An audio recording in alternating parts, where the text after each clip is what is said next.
Hello, students. Welcome to your English class. Today, we are going to read and understand a poem that is Indian Weavers. So, this poem has been composed by Sarojini Naidu, and let's see that what this poem is all about. So, India is a land of vast cultural diversity, and this aptly reflects in the various kinds of traditional clothing that the people of this country wear. So, India जो है उसमें बहुत ज़्यादा vast मतलब बहुत ज़्यादा तरह के जो कल्चर और डाइवर्सिटी हमें वो जो है वो देखने को मिलती है और ये रिफ्लेक्ट करता है हमारे कल्चर्स में हमारे ट्रेडिशनल कपड़ों में।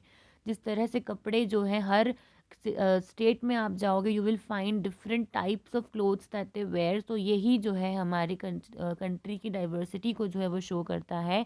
And discuss in the class the different kinds of viewers and embroideries that are found in India, and also try and name the religion or state that they are originate from.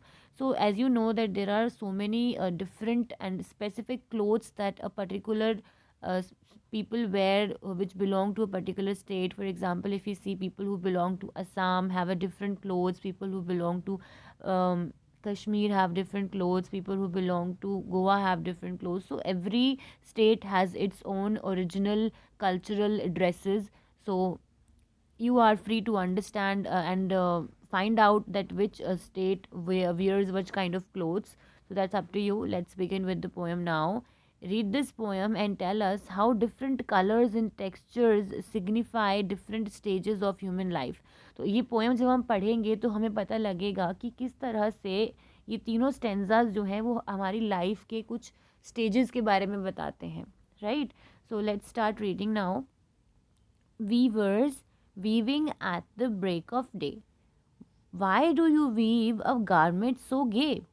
So weavers जो है बुनकर मैंने बताया. Weaving at the break of day. तो at the break of day का मतलब होता है अर्ली इन द मॉर्निंग. मतलब यू कैन से जब आप बोलते हो कि भोर है ना, भोर, तो इसे कहते हैं ब्रेक ऑफ डे मतलब early morning. So early morning जो है वीवर्स जो है वो वीव कर रहे हैं, मतलब कपड़े जो है वो बुन रहे हैं. सो जो पोइट यहाँ पर है वो कौन है? That is Sarojini Naidu. तो वो पूछती हैं that why do you weave a garment so gay. Gay का मतलब होता है ब्यूटीफुल, ब्यूटीफुल, अट्रैक्टिव, सुंदर. तो तुम जो गारमेंट है, तुम कपड़े को इतना सुंदर क्यों बनाते हो? Blue as the wing of a halcyon wild. So halcyon wild जो है आपने सुना होगा किंग फिशर. किंग फिशर एक छोटा सा बर्ड होता है जिसकी जो विंग्स होते हैं वो ब्लू कलर के होते हैं और बिल्कुल बहुत सुंदर ब्लू कलर के होते हैं. सो जो पॉइंट है वो कह रही हैं कि ब्लू एज द विंग. तो जो तुम्हारा गारमेंट है वो इतना सुंदर है और वो नीले रंग का है जैसे कि हेलिसन वाइल्ड का पंख हो, है ना. एंड वी तो जो वीवर्स हैं वो रिप्लाई करते हैं we weave the robes of a new born child. Robes होता है कपड़े, क्लोथ्स. रोब्स का मतलब हो जाएगा क्लोथ्स, कपड़े. सो वीवर्स कहते हैं कि हम जो है वो एक न्यू बॉर्न चाइल्ड के कपड़े जो हैं उन्हें वीव कर रहे हैं, उन्हें बुन रहे हैं. सो इस स्टेज में आपको पता चल रहा है कि यहाँ पर हम बर्थ की बात कर रहे हैं, which mean the very early stage of a particular human being, कि जब वो पैदा होता है.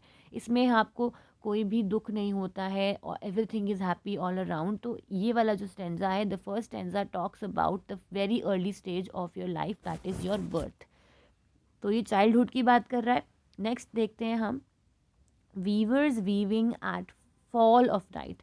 फॉल ऑफ नाइट का यहाँ पे है कि रात के समय में, जब रात होने वाली होती है तब भी वो क्या कर रहे हैं?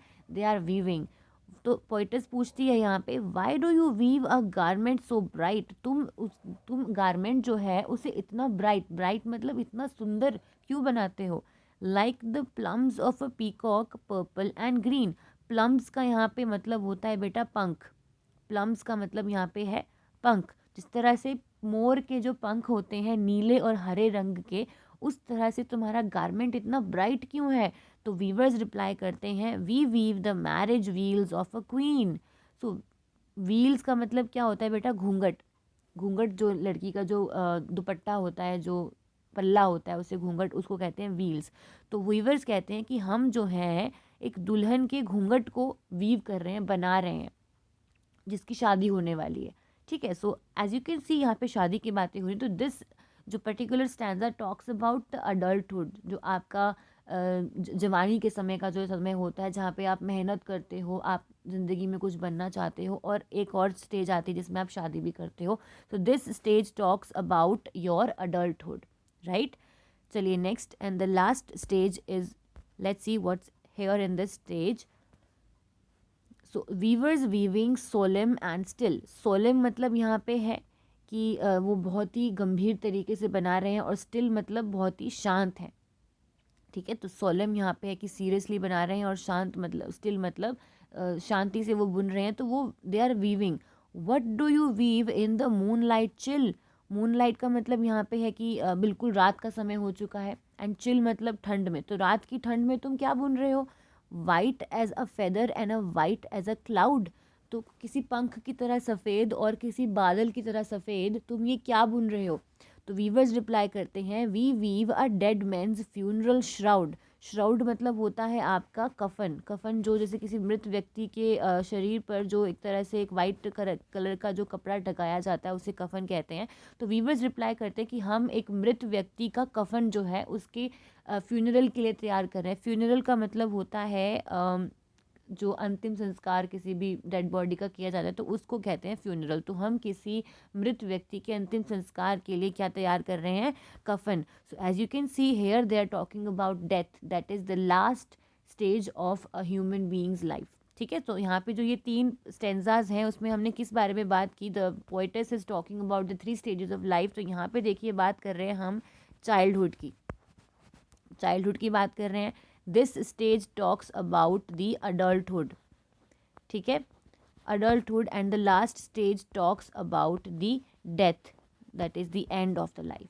ठीक है, so this is the poem that talks about the 3 stages of our life. I hope you all have understood the poem. The poet of this poem was Sarojini Naidu, and she was a poet, reformer, and political leader who took on active part in India's independence movement. As you all know, often called a Nightingale of India. तो सरोजिनी नायडू जो है उन्हें Nightingale of India भी कहा जाता था. And she was the first Indian women to be the president of the Indian National Congress. Indian National Congress की पहली महिला अध्यक्ष रही हैं वो. And she was also the first women to be governor of a Indian state. तो किसी भी इंडियन स्टेट की वो गवर्नर भी ऐसी पहली महिला रही हैं, किसी भी स्टेट की governor. So what you will do is you will write these word meanings in your reader notebook as in homework for today, and we will do the question answers of this poem. Thank you so much for watching the video.